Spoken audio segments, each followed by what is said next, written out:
Olá, amigo internauta, começamos este exato momento mais uma edição da Web TV Esportes, programa feito ao vivo aqui da redação do Jornal NH.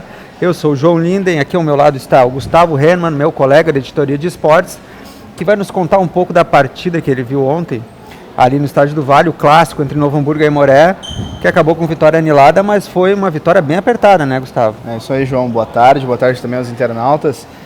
Foi um jogo bom de se ver, João, pode-se dizer assim, foi uma emoção assim para ambas as torcidas, né? Novo Hamburgo aí teve uns 300 torcedores, o Aimoré também levou uns 100 torcedores, um pouco mais, até o Estádio do Vale. Começou com o Aimoré pressionando a saída de bola do Novo Hamburgo. Tanto é que o Aimoré foi o primeiro a ter um ataque efetivo com uma bola na trave aos 9 minutos, né, do primeiro tempo. Depois disso, o Novo Hamburgo começou a encaixar melhor ali com a gurizada tocando bem a bola no meio campo. E chegou seu gol, né, logo aos 26 minutos. Chegou o gol aí com o Calisson, que é o camisa 10 do Novo Hamburgo. Foi uma jogada bem trabalhada, o Rafinha driblou 3 jogadores, tocou para o meio da área, deu um bate-rebate ali, sobrou para o Calisson, ele abriu o placar. Depois disso, o Aimoré, logo aos 30 e poucos minutos ali, teve o lateral esquerdo expulso. Então, a partir daí, foi um jogo um pouco diferente, né? Novo Hamburgo com 1 a mais, dominava a partida, né? Estava melhor postado em campo, porém veio o segundo tempo aí, né? Novo Hamburgo fez o segundo gol, fez o 2 a 0 com o Paulista. Aí se imaginava que estava tudo tranquilo, né? Estava tudo tranquilo, mas eu acho que foi um pouco de salto alto do Novo Hamburgo, né?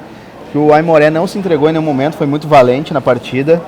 Foi lá numa penalidade, foi lá e converteu com o Faísca, fez o gol. Depois o Lacerda, o zagueirão, numa cobrança de escanteio, foi lá de cabeça e empatou, isso aí aos 33 do segundo tempo. Com 1 a menos, a Aimoré empatou. Na raça Capilé, então. Isso aí, na raça. Ficou 2 a 2 e o Novo Hamburgo conseguiu a vitória somente aos 39, com um chute de fora da área do Matheus Carioca, que também entrou no segundo tempo. Um golaço, uma pintura ali no Estádio do Vale. Mas essa partida ela foi difícil, foi importante para o Novo Hamburgo garantir a classificação na semifinal. Já está matematicamente classificado, né? Com 18 pontos, né? O Aimoré agora que vai ter que lutar para conseguir garantir a sua vaga aí. Tá entre Estância Velha de Canoas e Aimoré. São os dois que vão brigar ali pela quarta posição. Eu acho que vai dar certo para o Aimoré, tem essa impressão, né, Gustavo? Parece que sim, até eu acho que... Só que o Aimoré tem um compromisso difícil no fim de semana, encara o Inter. Apesar de ser no Cristo Rei, né, é um jogo bem difícil. Já o Estância Velha não tem jogos tão complicados assim, né? O Novo Hamburgo, que garantiu matematicamente a vaga, ainda pode ficar melhor na tabela, né? Na classificação. Pega o 15 de novembro, que também não vem bem. Acho que o 15 só tem um ponto, né, na competição. O 15 só tem um ponto, é a pior campanha da competição. Um empate e todo o resto tudo derrota, né? Isso aí. Então, assim, foi um jogo bom de se ver aí, quem foi lá não perdeu, né, a partida, né? Não perdeu o seu tempo. E foi importante também porque o Novo Hamburgo e o Aimoré entraram em campo, né? Vale lembrar, com um apoio, com faixas, um apoio ao movimento do Outubro Rosa, né? Do câncer de mama. Todos os jogadores fizeram a partida com uma fita rosa na camiseta. Legal, boa iniciativa. Boa iniciativa aí do departamento de marketing do Novo Hamburgo. Verdade.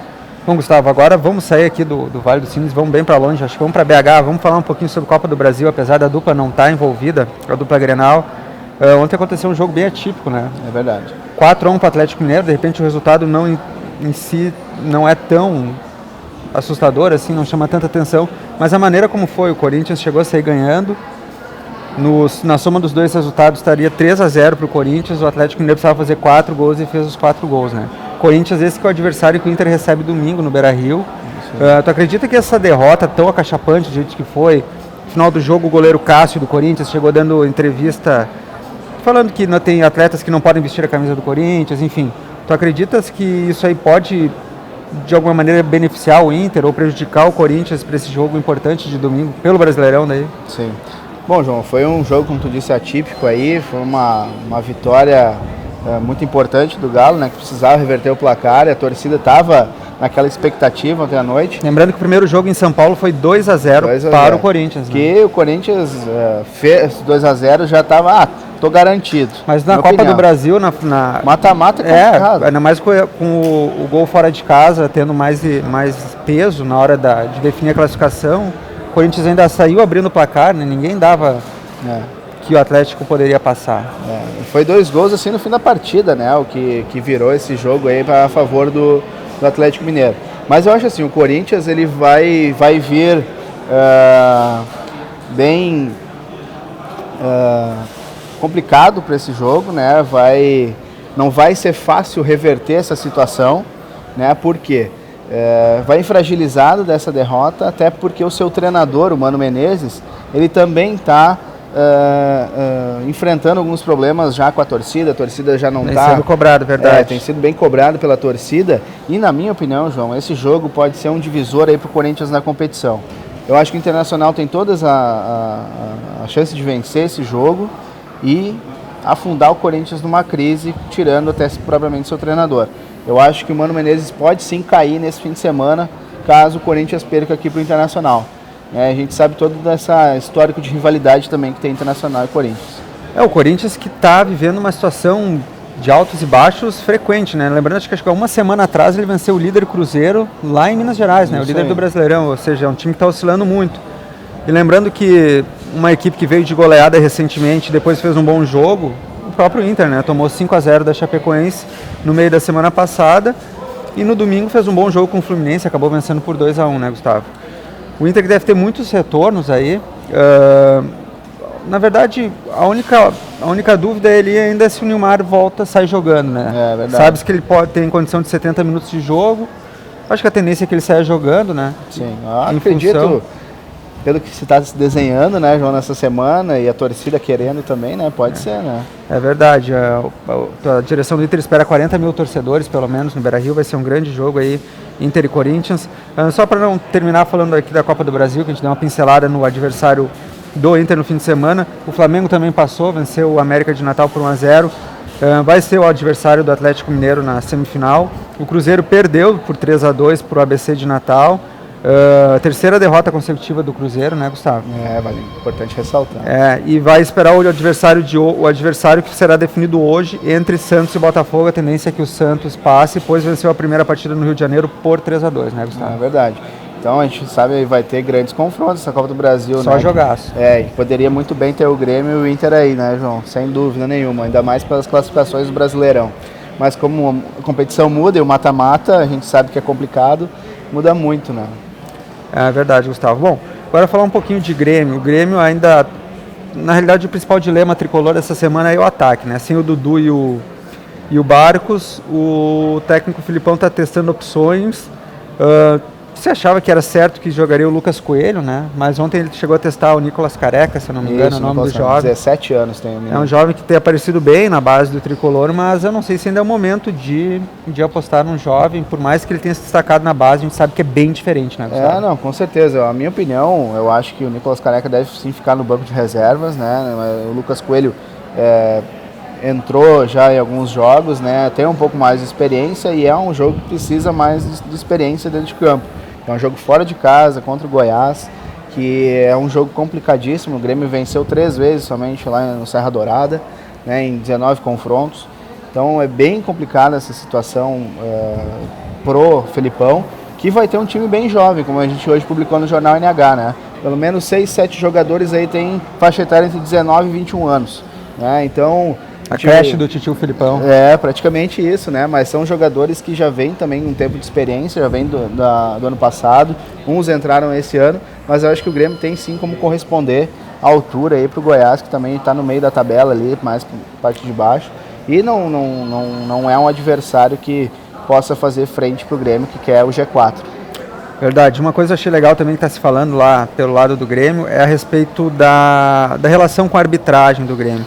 Nessa última partida de sábado, aí, na derrota para o Palmeiras, eu achei que os jogadores entraram muito pilhados contra o próprio árbitro e acho que acabaram confundindo um pouco a pegada, a virilidade que marca o futebol do Grêmio com um pouco... Às vezes perderam um pouco a cabeça com o Valdívia, que a gente sabe que é um jogador chato, que provoca. mas tem que saber respeitar dentro das regras do futebol. O Grêmio que agora já está entre as 3 equipes mais indisciplinadas do campeonato, que mais tomou cartão. E isso acaba prejudicando, né? O Barcos acabou sendo expulso no sábado, deixou a equipe na mão. O Felipe Bastos teve que ser substituído para não ser expulso, ou seja, uma modificação que o Filipão podia mexer no time, a tática, ele teve que tirar o jogador para não ser expulso.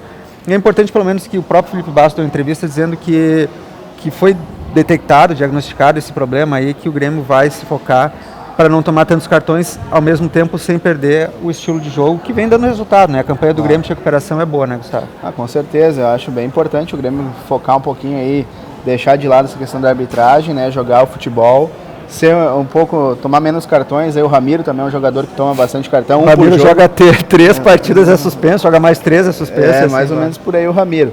Então eu acho que tem que ter esse equilíbrio.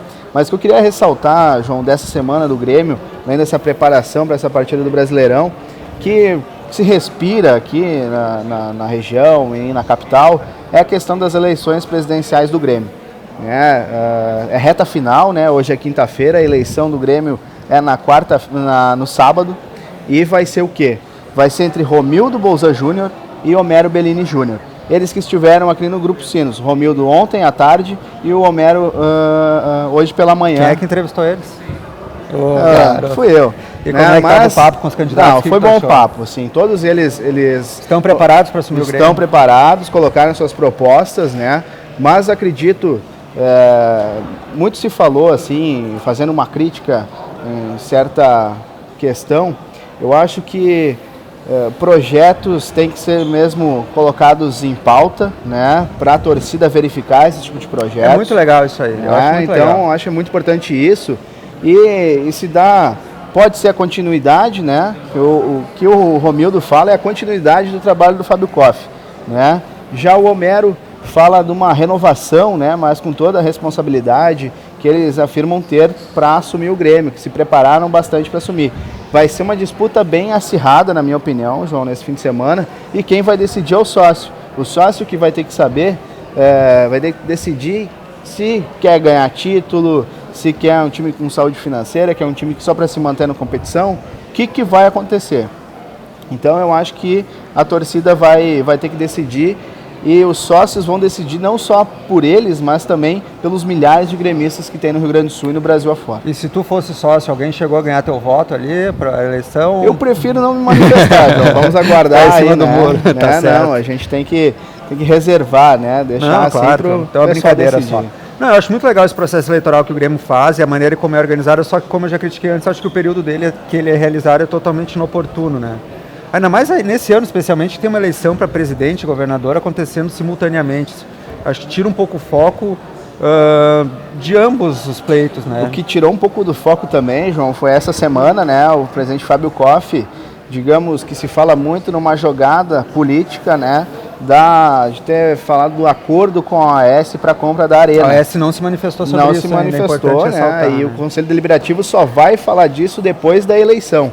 Então, o que se vê aí é que foi mesmo, praticamente, parece, uma jogada política para ganhar votos aí para o Romildo Bolzan, já que o Fábio Koff é vice-presidente de futebol da chapa do Romildo. Eu acho que não dá para a gente afirmar isso, assim, mas a impressão que passa é que... Dá para afirmar. Claro, mas é uma impressão que se passa disso aí, do momento que foi anunciado. É claro, o Fábio Koff já vinha trabalhando nisso há muito tempo e é um cara com total credibilidade dentro do Grêmio, dentro da vida social do Rio Grande do Sul mesmo.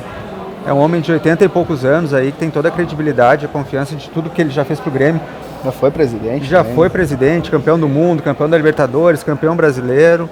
Eu acho que ele não cometeria uma responsabilidade dessas de fazer um anúncio tão importante e tão aguardada para a torcida gremista, sem ter a convicção de que fato vai ser feito esse acordo. Agora eu acho que sim, ele poderia esperar até segunda-feira, quando passasse a eleição, para não influenciar, né? O que se fala é que tem esse acordo. O acordo existe, mas ainda não está no papel, né, João? Então, ninguém viu o contrato ainda. Não tem números, não tem nada, né? O Conselho Deliberativo ainda não viu, não tem nada oficial.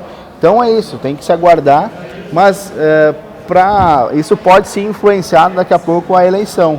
Mas acredito que quem vai fazer isso vai eleger é o sócio, né? É ele que vai ter que saber o que é para o futuro do Grêmio. O Grêmio que vem aí 13 anos sem conquistar um título de expressão.